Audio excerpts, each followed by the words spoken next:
জুমার দিনকেও ঈদের দিন হিসাবে নবী ঘোষণা দিয়েছেন। কেন এই দিনের গুরুত্ব এত বেশি? আল্লাহ সুবহানাহু ওয়া তাআলা এই দিনের গুরুত্ব, এই দিনের সম্মান পৃথিবীর সূচনা থেকেই দিয়েছেন।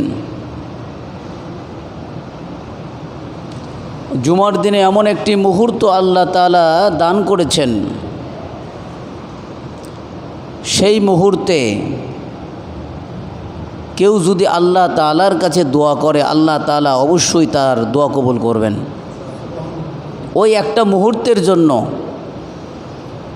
এই জুমার দিন এত গুরুত্ব। কিন্তু আমাদের কাছে জুমার দিন অবহেলায়, হেলায় খেলায়, কাজে ব্যস্ততায় অতিবাহিত করি। আমাদের শিক্ষা অর্জন করতে হবে। একটি সপ্তাহ পরে এত সুন্দর পরিবেশ, মসজিদে যত ঠান্ডা মেজাজে মানুষ আসে, এত ঠান্ডা মেজাজে ওযু করে তহরত অর্জন করে অন্য কোথাও মানুষ প্রবেশ করে না। মসজিদে যত আদবের সহিত বসে, এত সুন্দর করে অন্য কোথাও বসে না। বসে কি? তো এই পরিবেশটা আমরা একটা সপ্তাহ বাদে পাই, ঈদের দিনের মতন। অথচ এই দিনের গুরুত্ব কেন এত দেওয়া হয়েছে? এই বয়ানের কারণে, খুতবার কারণে। কিসের জন্য দেওয়া হয়েছে ভাই? এই বয়ান, খুতবা, এক সপ্তাহ পরে মানুষ দিনই কথা শুনবে, আমল করবে। না শুনলে না শিখলে আমল করা সহজ নয়। আপনারা না শিখে আমল করতে পারবেন? তাহলে আমল করার জন্য শেখা জরুরি না ভাই? খুবই জরুরি। আমরা নিজেদেরকে মুমিন বলি, নিজেদেরকে মুসলমান বলি। মুমিন হলো বিশ্বাস করার নাম, আর মুসলমান হলো আমল করার নাম। আমার এই কথাটা কি বলতে পারবেন? মুমিন বিশ্বাস করার নাম। দেখি বলেন তো। মাঝে মাঝে যে আপনাদেরকে বলাই কেন জানেন? এই কলবের সাথে, মুখের সাথে একটা সম্পর্ক যুক্ত আছে। কিছু কিছু বিষয় ফরমাই ফালান লাগে। ইট বানান না, ইট বানানোর আগে ফরমা দেওয়া লাগে, তাই না? যদি ফরমাতে না মেলে ইট হয়।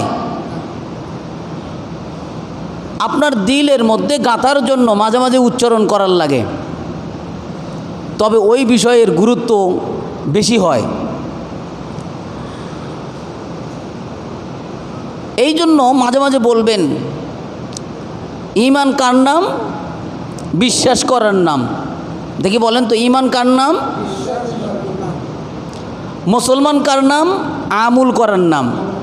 মুসলমান কার নাম? আমি আমল করি না, মুসলমান দাবি করতে। বিশ্বাস করি, আমল করি না। মুসলমান অর্জন করতে হয়। শুধু বিশ্বাস দিয়ে মুসলমান অর্জন হয় না। মুসলমানিত্ব আমল করার মাধ্যমে অর্জন হয়। কথা কি বুঝতে পারছি? আমার আলোচ্য বিষয় কি? মুমিন মুসলমানের পরিচয়। ঈমান নিয়ে আমরা আলোচনা শুনতেছিলাম। মুমিনের বৈশিষ্ট্য কি মনে আছে আপনাদের? আমরা কয় জুমা মুমিনের বৈশিষ্ট্য নিয়ে আলোচনা শুনতেছি? দেখি একজন বলেন তো, একজন। 3 জুমা শুধু মুমিনের বৈশিষ্ট্য। ঈমানের লাভ কত এটা এক জুমা শুনছেন। ঈমানের দাম কত, মুমিনের দাম কত এটা এক জুমা শুনছেন। আর 3 জুমা শুনলেন মুমিনের বৈশিষ্ট্য। আজকে দিয়ে 4 জুমা। আজকে দিয়ে কয় জুমা? 4 জুমা। আল্লাহ সুবহানাহু ওয়া তাআলা মুমিনের বৈশিষ্ট্য রেখেছেন। সূরা রাদে 20 নম্বর আয়াতে আল্লাহ বলেন, যারা মুমিন আল্লাহ তাআলার সাথে যে ওয়াদা করেছে, অঙ্গীকার করেছে, তারা তা রক্ষা করে। কে বলেছেন? আল্লাহ বলেছেন, আল্লাযীনা ইউফুনা বিআহদিল্লাহ, আল্লাহ তাআলার সাথে কৃত অঙ্গীকার তারা রক্ষা করে, ওয়ালা ইয়ানকুদুনাল মিসাক, সেই অঙ্গীকারকে কখনোই নষ্ট করে না। আল্লাহ তাআলার সাথে কিসের অঙ্গীকার করছেন? আপনি যখন পৃথিবীতে আসেন নাই, রুহের জগতে ছিলেন। কোন জগতে?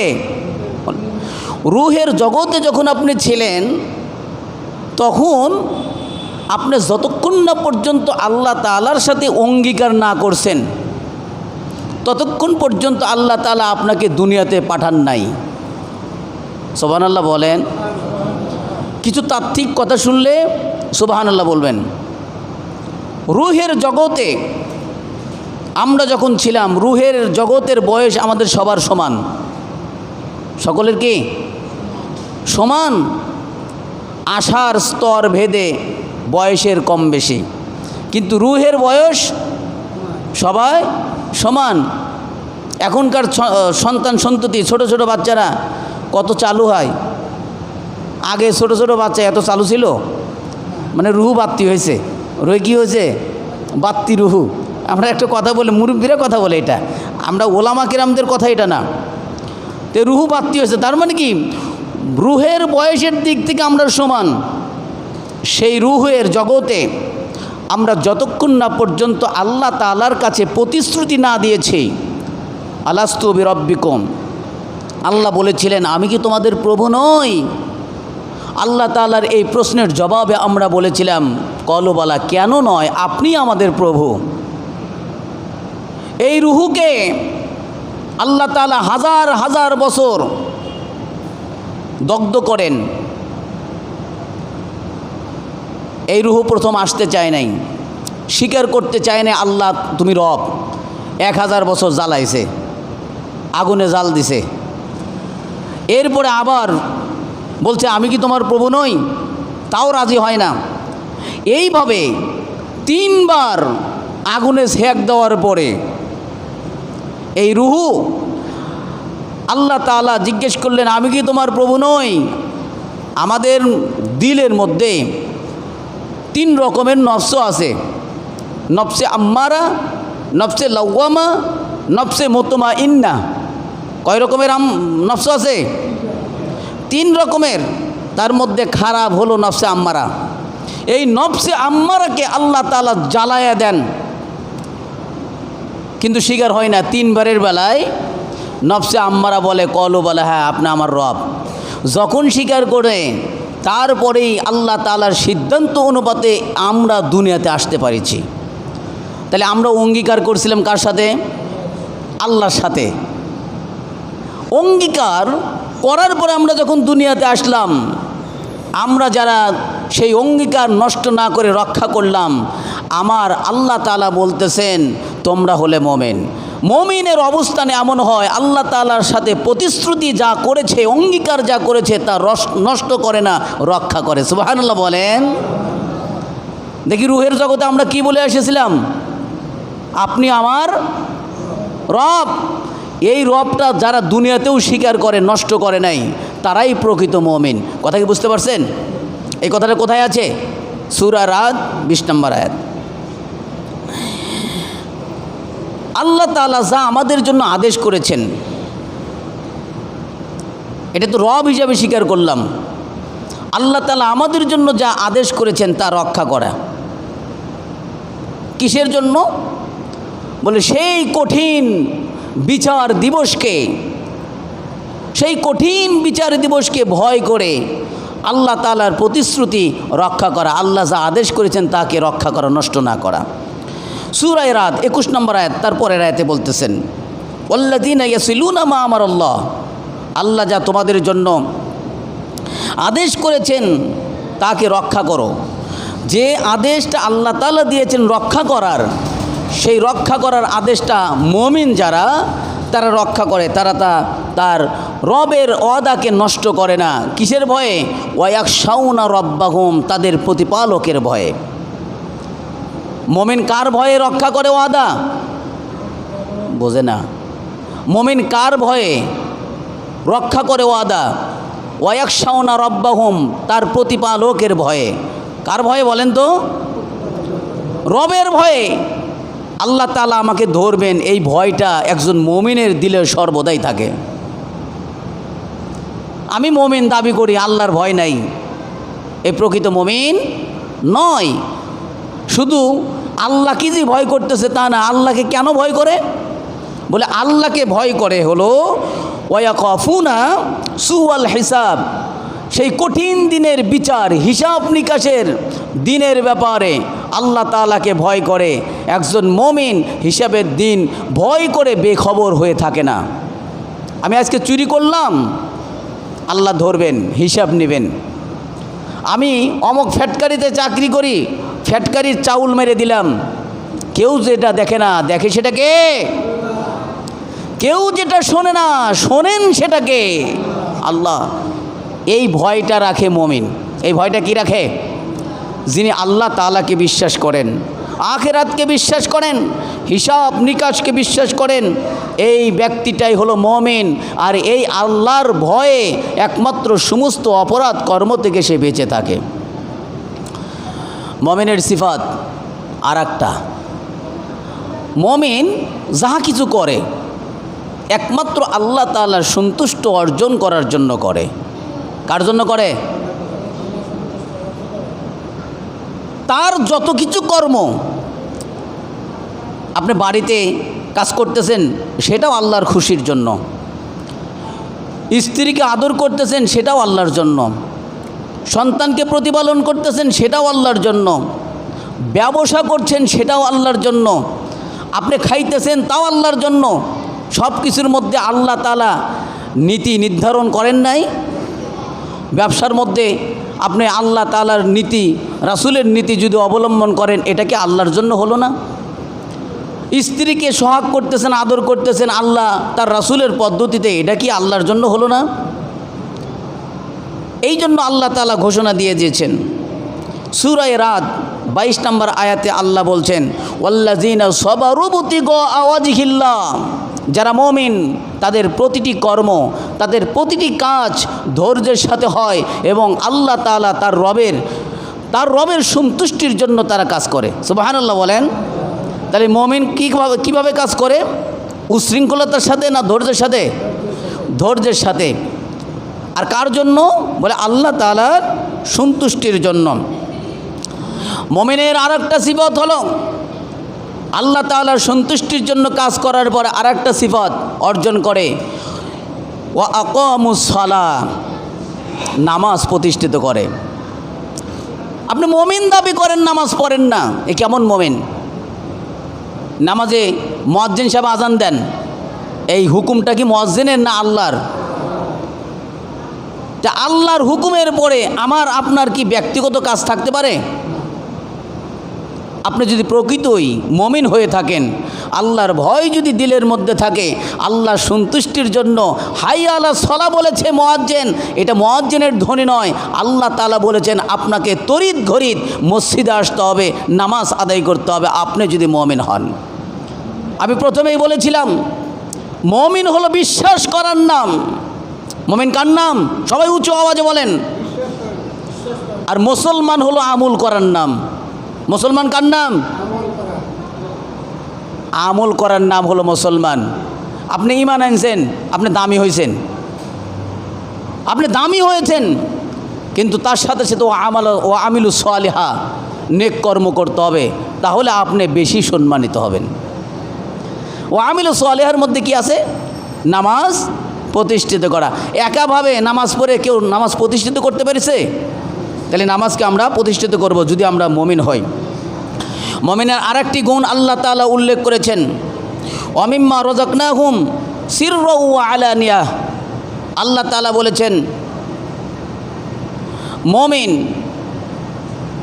তাদের আরেকটা অন্যতম বৈশিষ্ট্য হলো ওয়া আনফিকু, তারা খরচ করে, তারা ব্যয় করে, যা উপার্জন করেছে তার মধ্য থেকে তারা ব্যয় করে। আল্লাহ তাআলা যা তাকে রেজেক হিসেবে দিয়েছে, আপনাকে এই রেজেকটা কিন্তু আসলেই এর যদি ব্যাখ্যা করি কয়েক জমা যাবে। রেজেকটা আল্লাহ তাআলার একমাত্র করুণা, অনুগ্রহ। আল্লাহ তাআলার অনুগ্রহ করুণা ছাড়া কেউ রেজেক প্রাপ্ত হয় না। আবার বলছি, এই রেজেকটা হলো আল্লাহ তাআলার অনুগ্রহ করুণা। আল্লাহ তাআলা দেন বিধায় আপনি পান। এই জন্য কেউ পরিমিত পায়, কেউ অপরিমিত, কেউ বেশি পায়, কেউ কম পায়। আপনার হাতের ক্ষমতা না এই রেজেক। আমার সাথে কি আপনারা একমত হতে পারলেন? এই রেজেক আপনার হাতের ক্ষমতা না, এই রেজেকটা আল্লাহ তাআলার বরাদ্দ। কার বরাদ্দ? আল্লাহ তাআলার রহমত, আল্লাহ তাআলার করুণা। আল্লাহ তাআলার অপার করুণায় আপনি রেজেক প্রাপ্ত হন। তাই আল্লাহ বলেছেন, আমি যে তোমাদেরকে হালাল রেজেক দিয়েছি, সেই রেজেকের মধ্য থেকে প্রকাশ্যে এবং গোপনে তোমরা দান করো। এটাই হলো মুমিনের সিফাত। মুমিন কয়ভাবে দান করে? হ্যাঁ, মাশাআল্লাহ, আপনি বুঝছেন। আমি খালি ওয়াজ করতে চাই না ভাই, আমি এমন ওয়াজ করতে চাই না যে ওয়াজটা আপনারা বোঝেন নাই। আমার জন্য ভয় লাগে, আমি ভয় পাই। আমি এমন ওয়াজ করলাম, চলে যাওয়ার পর আপনারা উল্টা বুঝলেন, কিয়ামতে আমাকে আল্লাহ ধরবেন। এই জন্য আমার এই ওয়াজটা, আমার এই মসজিদের ওয়াজ, অন্যান্য মসজিদে আপনি তালাশ করে দেখেন আর আমার এখানে দেখেন, একটু কম বেশি পাবেন। আমি ক্লাস ভিত্তিতে আমি ওয়াজ করার চেষ্টা করি, যেন আপনার একটা বিষয় পূর্ণাঙ্গভাবে ভালো করে বোঝেন। ঈমান নিয়ে আলোচনা চলতেছে 5 জুমা। একটি বিষয় আমরা পূর্ণাঙ্গ বোঝার জন্য বিস্তর আকারে লেখাপড়া করতে হবে, জানতে হবে, বুঝতে হবে। তবেই আমি এই বিষয়টা নিয়ে আমরা ভালো কিছু সিদ্ধান্ত নিতে পারি, নাকি বলেন? আল্লাহ তাআলা তাইতে বললেন, দান করতে হবে 2 ভাবে। একটা হলো আলানিয়া, আর একটা হলো সিররা। আল্লাহ বলেছেন আলানিয়া হলো প্রকাশ্য। আলানিয়া কি ভাই? তাহলে প্রকাশ্যে দান করার দ্বারা যে গুনাহ হবে তা কি? এটাও প্রশংসনীয়। প্রকাশ্য দান করার দ্বারা আরেকজন উদ্বুদ্ধ হয়, উৎসাহিত হয়। আল্লাহ রাসূল সাল্লাল্লাহু আলাইহি সাল্লাম 2 ভাবেই দান করার জন্য উৎসাহিত করেছেন। তাবুক যুদ্ধের অভিযানে আল্লাহ রাসূল সাল্লাল্লাহু আলাইহি সাল্লাম বলেছেন, যার যা আছে সব নিয়ে এসো, যার যা আছে তাই নিয়ে এসো। লিমিটেশন দেয় নাই। একমাত্র তাবুক যুদ্ধের অভিযানে নবী করিম সাল্লাল্লাহু আলাইহি সাল্লাম স্তর উল্লেখ করে দেয় নাই, যে কার কত দিতে হবে এটা বলেন নাই। দেখা গেছে যার যা আছে সাহাবী কিরাম রাদিয়াল্লাহু তাআলা আনহু আজমাইন প্রকাশ্যে আল্লাহ রাসূল সাল্লাল্লাহু আলাইহি সাল্লামের কাছে দান পেড করছে। সবচাইতে কম দান ছিল হযরত আবু বকর রাদিয়াল্লাহু তাআলা আনহু, যা আদাসের চাউলের মতন, আদাসের আটার মতন সবচাইতে কম ছিল। কিন্তু সবচাইতে বড় দান ছিল হযরত আবু বকর রাদিয়াল্লাহু তাআলা আনহুর। কেন? বলে নিয়ত শুদ্ধ ছিল এবং ঘরে যা ছিল সবই নিয়ে এসেছিল। সুবহানাল্লাহ বললেন না? কিন্তু আদাসের হোক সেটা আদাসের, সে প্রকাশ্যে দান করেছিল। আল্লাহ রাসূল প্রকাশ্যে চেয়েছিল। আবার অন্য সময় নবী করিম সাল্লাল্লাহু আলাইহি সাল্লাম দান করতে বলেছেন, প্রকাশ্যে বলেন নাই, গোপনে গোপনে দান করতে বলেছেন। তবে নবী বলেছেন, প্রকাশ্য দান করার চাইতে গোপনে দান করা উত্তম।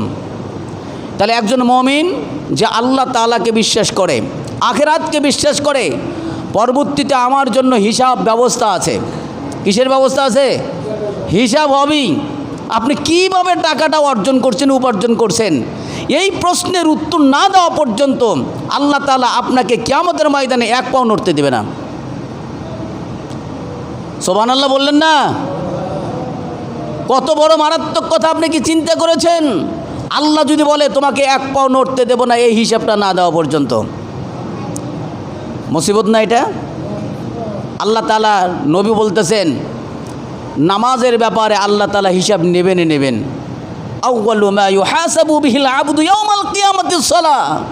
কিয়ামতের দিন সর্বপ্রথম আল্লাহ তাআলা বান্দার নামাজের হিসাব নেবেন, অন্যথায় 1 পাও নড়তে পারবেন না।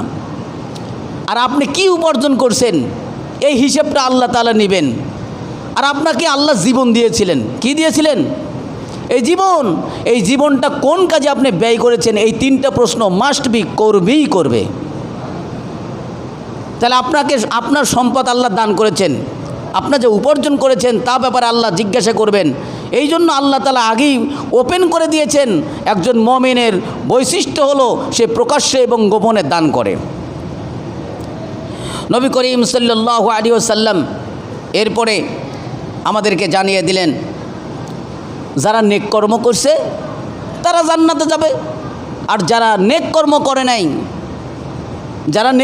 করে নাই, তারা জান্নাতে যাবে না। সূরা রাত 23 নম্বর আয়াত।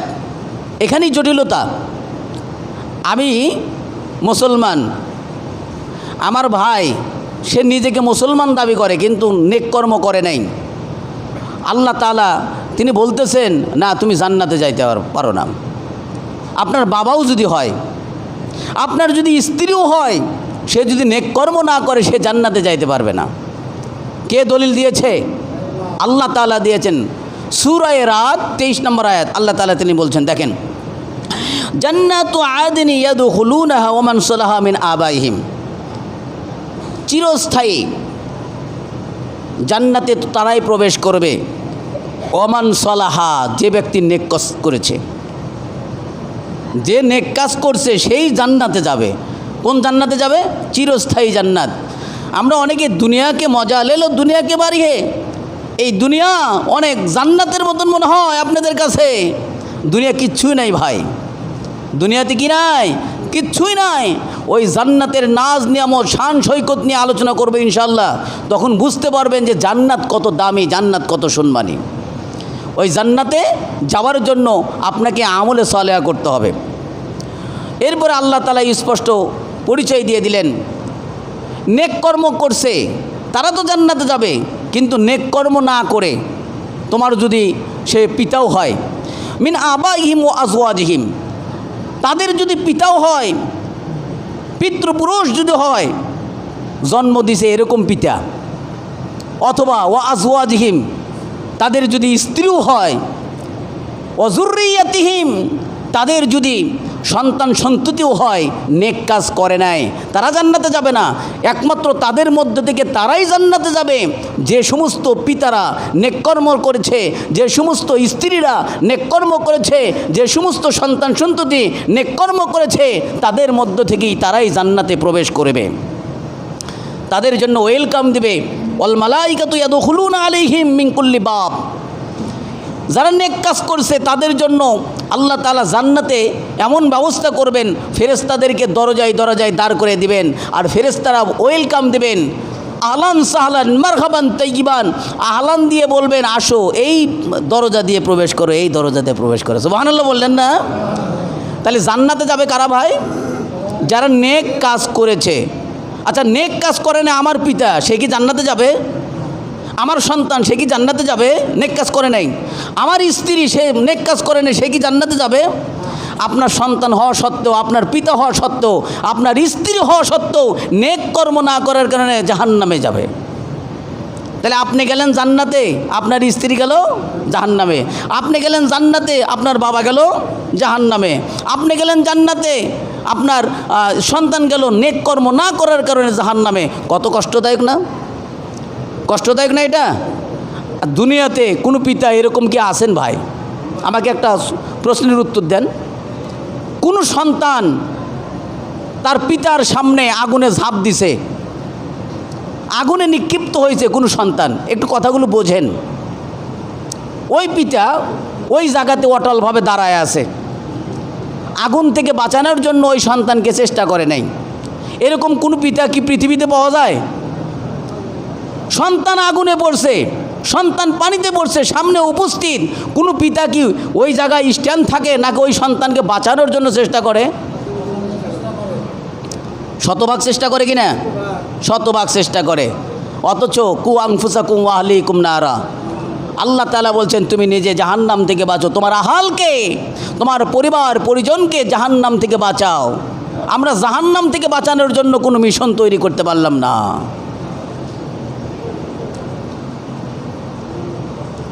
ভাইরা আমার,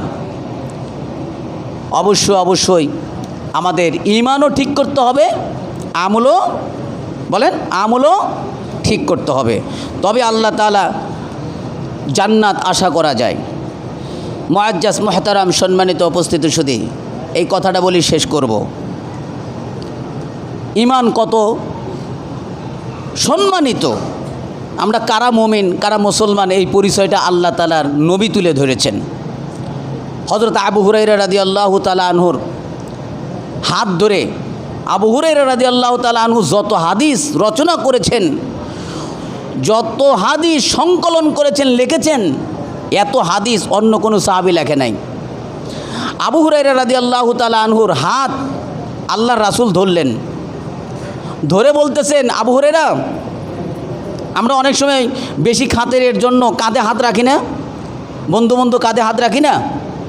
তা আল্লাহ রাসূল সাল্লাল্লাহু আলাইহি সাল্লাম আবু হুরায়রার কাঁধে হাত রাখলেন, হাতে হাত রাখলেন, রেখে বলতেছে, আবু হুরায়রা, তোমাকে আমি 5টি কথা বলবো, সেই কথাটা খুব গুরুত্ব দিয়ে মুখস্থ করে নেও। কি বলছেন দেখে বলেন?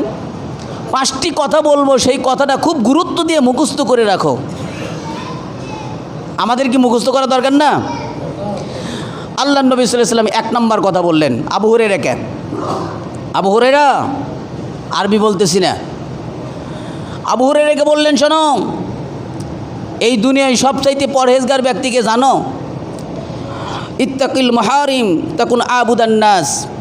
যে ব্যক্তি সমস্ত অপরাধ, সমস্ত পাপ পঙ্কিলতা থেকে বেঁচে থাকে, এই লোকটাকে দুনিয়ার লোকজন আবেদ জানবে। সুবহানাল্লাহ বলেন।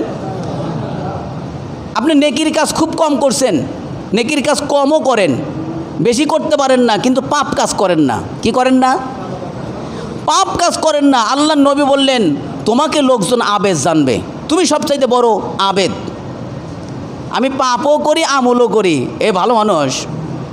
আমার নামাজ আমাকে পাপ দূর করতে পারে না। বলেন তো, তুই নামাজও পড়ো আবার খারাপিও করো, এই লোকটাকে আমরা সমালোচনা করি কিনা? আর যে লোকটা নামাজ পড়ে খালি ফরজ, বাদ বাকি অন্য নামাজ পড়ে না, কিন্তু পাপও করে না, অপরাধও করে না, এই লোকটাকে আমরা আবেদ জানবো। কি জানবো ভাই? আবেদ। এরপরে নবী করিম সাল্লাল্লাহু আলাইহি সাল্লাম বললেন, দুনিয়ার মধ্যে শ্রেষ্ঠ ধনীকে জানো? আল্লাহ তাআলা তাকে যে সম্পদ দিয়েছে। 2 নম্বর কথা আবু হুরায়রা মুখস্থ করো, আল্লাহ তাআলা যে সম্পদ দিয়েছে, সেই সম্পদের উপর যে ব্যক্তি সন্তুষ্ট থাকে, এই লোকটা হলো দুনিয়ার মধ্যে সর্বশ্রেষ্ঠ সুনির্ভর ধনী। সুনির্ভর মানে কি? ধনী। এরপরে নবী করিম সাল্লাল্লাহু আলাইহি সাল্লাম 3 নম্বর কথা বললেন, আবু হুরায়রা শোনো শোনো শোনো, মুমিন কোন ব্যক্তি জানো? মুমিন হলো যে তার প্রতিবেশীর সাথে সুন্দর আচরণ করে, মুমিন, সে হলো মুমিন। এই কথাটাও মুখস্থ করে রাখো। আবু হুরায়রা 4 নম্বর কথা শোনো, মুখস্থ করে রাখো। মুসলমানকে জানো? মুসলমান হলো ওই ব্যক্তি যার হাত ও মুখ থেকে অপর মুসলমান নিরাপদ থাকে, অপর ব্যক্তি নিরাপদ থাকে, মুসলমান। সুবহানাল্লাহ বলেন না? 5 নম্বর কথা মুখস্থ করার জন্য বলতেছি ভাই, যেহেতু আল্লাহর নবী আবু হুরায়রাকে মুখস্থ করতে বলেছে, আমিও আপনাদেরকে মুখস্থ করতে বলছি। 5 নম্বর কথা নবী করিম সাল্লাল্লাহু আলাইহি সাল্লাম বললেন, আবু হুরায়রা শোনো, 5 নম্বর কথা, ওয়ালা তুকসিরুদ্দিহকা, বেশি বেশি হাসো না। আমরা তো আমাদের অবস্থান হলো ক্রিয়া কৌতুক নেই ব্যস্ত থাকি, নাকি? ঘরে যদি টিভি না থাকে, কর্জ করে টাকা দিয়ে হলেও টিভি কেনার চেষ্টা করি কিনা ভাই? অথচ নবী বললেন, বেশি হেসো না, ক্রিয়া কৌতুক করো না। কেন? ফাইন্না কাসরাতুদ্দিহকা, কারণ বেশি হাসলে তুমিতুল কলব, মানুষের অন্তর মৃত্যু হয়ে যায়। কি হয় বলেন? মানুষের কলব মরে যায়। আর মানুষের কলব যখন মরে যাবে, এত লেকচার আপনাদের মাথায় ঢুকবে না ভাই। এই জন্য তো পরে আসেন।